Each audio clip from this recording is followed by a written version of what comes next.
चलिए बच्चों, इस वीडियो में हम अध्याय 6 द्विघात समीकरण के लिए उदाहरण नंबर 6 हल करेंगे। क्या है उदाहरण नंबर 6?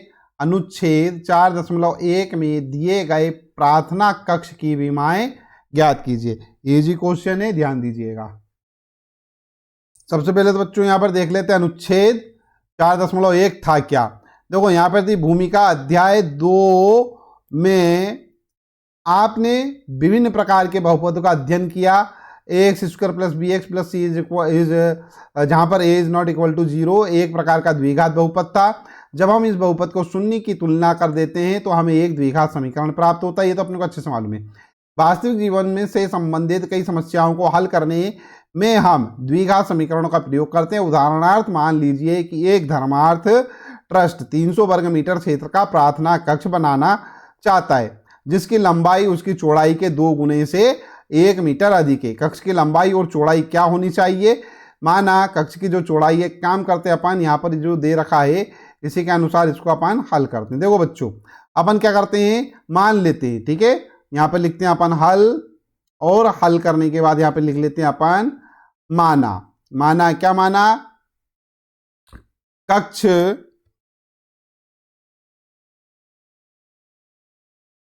कक्ष की चौड़ाई, माना कक्ष की चौड़ाई क्या है? x मीटर है। करेक्ट है। अच्छा बच्चों, ये चौड़ाई अपन ने मान ली, मान लेते ये कक्ष है हमारे पास, है ना। इस प्रकार से ये इसकी चौड़ाई अपन ने मान ली कितनी? x मीटर। और ये हो गई हमारे पास लंबाई, क्या हो गई है? 2x plus 1 metre. क्यों हो गई? क्योंकि प्रश्न में अपने को बोल रहा है इसकी चौड़ाई, ठीक है, क्या है? जिसकी लंबाई इसकी चौड़ाई के 2 गुने से 1 मीटर अधिक है। तो ये हमारे पास है चौड़ाई, तो चौड़ाई का 2 गुना है ना। यहाँ पे लिख लेता हूं मैं लंबाई। लंबाई क्या होगी भैया? लंबाई है चौड़ाई का 2 गुना, तो ये हो गई हमारे पास 2 गुना क्या? चौड़ाई। ठीक है, उससे क्या बोल रहा है? चौड़ाई लंबाई, सॉरी, इसकी लंबाई जो है उसकी चौड़ाई के 2 गुने से 1 मीटर अधिक है। ठीक है, तो चौड़ाई का 2 गुना कर दिया और उससे क्या, ये 1 मीटर अधिक है, तो इसमें 1 जोड़ दिया। ठीक है, तो ये हो गई हमारे पास लंबाई। करेक्ट, आ रही बात समझ में, है ना। अब यहां पर अपने को अच्छे से मालूम है क्या, कि किसी भी आयताकार क्षेत्र का क्षेत्रफल जो होता है वो क्या होता है? क्षेत्रफल क्या होता है? वो लंबाई गुणित चौड़ाई होता है। क्षेत्रफल कितना दे रखा है? 300 वर्ग मीटर, तो ये लिख दिया मैंने यहाँ पर 300, ये क्षेत्रफल हो गया। लंबाई कितनी दे रखी है भैया?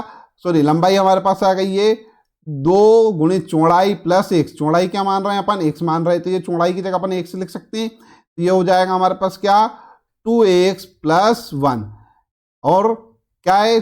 चौड़ाई, चौड़ाई कितनी है? 1 से, तो ये गुणित में लिख दिया अपन ने x। इसको अपन हल करेंगे तो ये हो जाएगा 300 इज इक्वल टू, एक्स का मल्टीप्लाई यहाँ कर रहे हैं तो ये हो जाएगा 2x स्क्वायर, और प्लस में क्या आ जाएगा? ये x।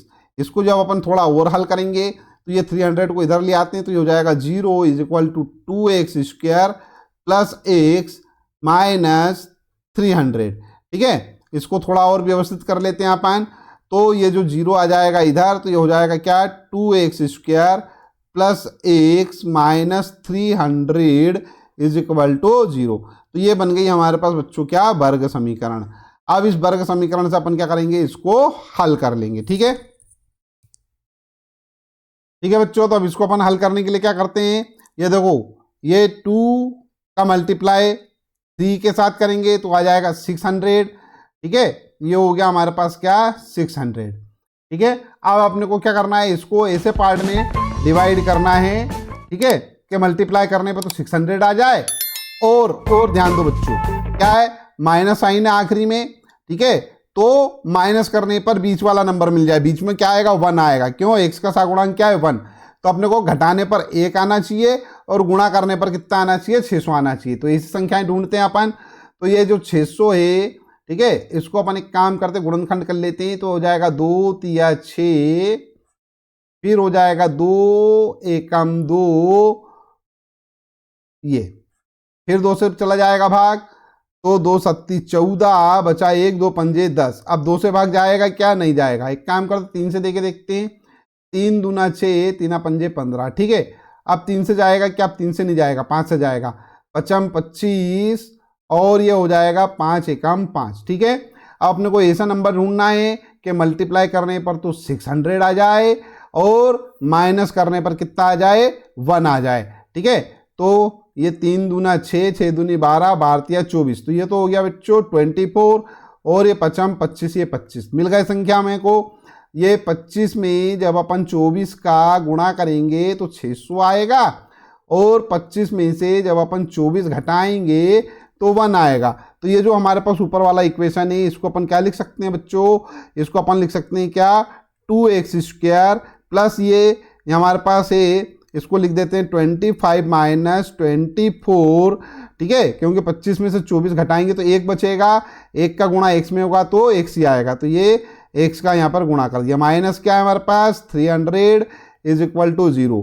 इसको थोड़ा और सॉल्व करते हैं। ठीक है, तो ये हो जाएगा हमारे पास क्या? 2x² plus 25x। ठीक है, 25x माइनस ये हो जाएगा 24x। ठीक है, minus 300 is equal to 0। Correct है। इतना होने के बाद अब अपन क्या करते हैं? यहाँ पर 2 नंबर्स के क्या करते हैं? पेयर बना लेते हैं। तो ये 2 टर्म्स के अपन ने क्या करा? यहाँ पर पेयर बना लिए। अच्छा बच्चों, एक चीज और ध्यान दो। एक काम करता हूँ मैं, थोड़ा सा इसको साफ कर देता हूँ, हमको स्पेस की आवश्यकता पड़ेगी।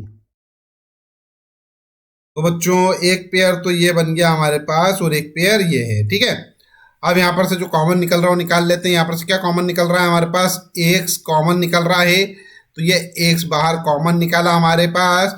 तो यहाँ पे से बचेगा 2x, ये 2x प्लस 25। ठीक है, माइनस साइन और 24 ऐसा नंबर जिससे अपने को 24 और 300 में को डिवाइड कर सके। तो 12, तो माइनस का 12 अपन ने कॉमन लिया तो ये हो जाएगा हमारे पास 2x, ये हो जाएगा 2x प्लस। ठीक है, 12 को जब आप 300 से डिवाइड करेंगे 25 आ रहा है, तो ये हमारे पास 25 हो गया। ठीक है, और इज इक्वल टू क्या हो गया? 0। करेक्ट है। यहाँ तक कोई कठिन काम है क्या? नहीं। अब देखो यहाँ पर 2x प्लस 25, 2x प्लस 25। ठीक है, ये कॉमन निकल रहा है तो ये 2x प्लस 25। ठीक है, कॉमन निकाला, यहाँ क्या बचेगा? x minus 12। तो ये x minus 12 is equal to 0। ठीक है, और बच्चों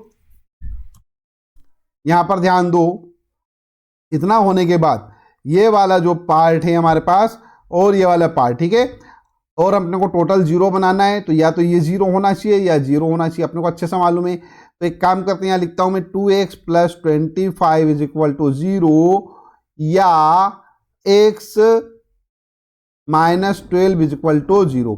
देखो बच्चों ये क्या हो जाएगा? x इज इक्वल टू 25 इधर जाएगा तो ये हो जाएगा माइनस का 25 और 2 जाएगा अपॉन में तो डिवाइडेड बाय 2। अब ये आ रहा है हमारे पास ऋणात्मक संख्या। ठीक है, तो ये x जो क्या है, x क्या मान रहे थे अपन? x मान रहे हैं अपन चौड़ाई। तो चौड़ाई कभी भी क्या होती है? ऋणात्मक नहीं हो सकती, इसलिए इसको तो अपन क्या करेंगे? छोड़ देंगे। करेक्ट है। तो यहां पर लिख देता हूं मैं, चूंकि चौड़ाई कभी भी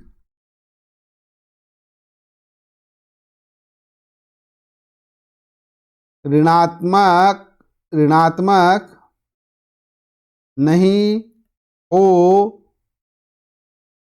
सकती है, अतः -25/2 को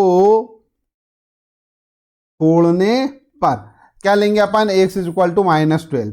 ठीक है, तो यहां पे लिख लेता हूं मैं, अब x minus 12 is equal to 0, x is equal to 12। तो x इज इक्वल टू 12 हो गया, तो ये तो हो गई हमारे पास चौड़ाई। ठीक है, चौड़ाई क्या मान रहे थे अपन? 1 मीटर।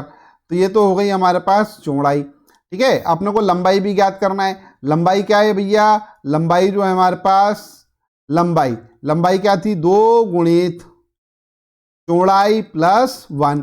तो एक काम करते हैं, ये हो गया हमारे पास 2 गुणे चौड़ाई कितनी आई भाई 12 प्लस 1, 12 दूना 24 और 1 25, तो ये हो गया 25। ठीक है, तो उत्तर लिख देंगे अपन, अतः बीमाएं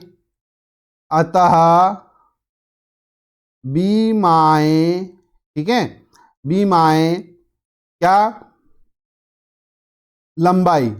लंबाई बराबर 25 मीटर और चौड़ाई बराबर 12 मीटर हैं। आई होप प्रश्न का हल आपको समझ में आ गया होगा। जब हल समझ में आ गया है तो वीडियो को लाइक जरूर कर दीजिएगा।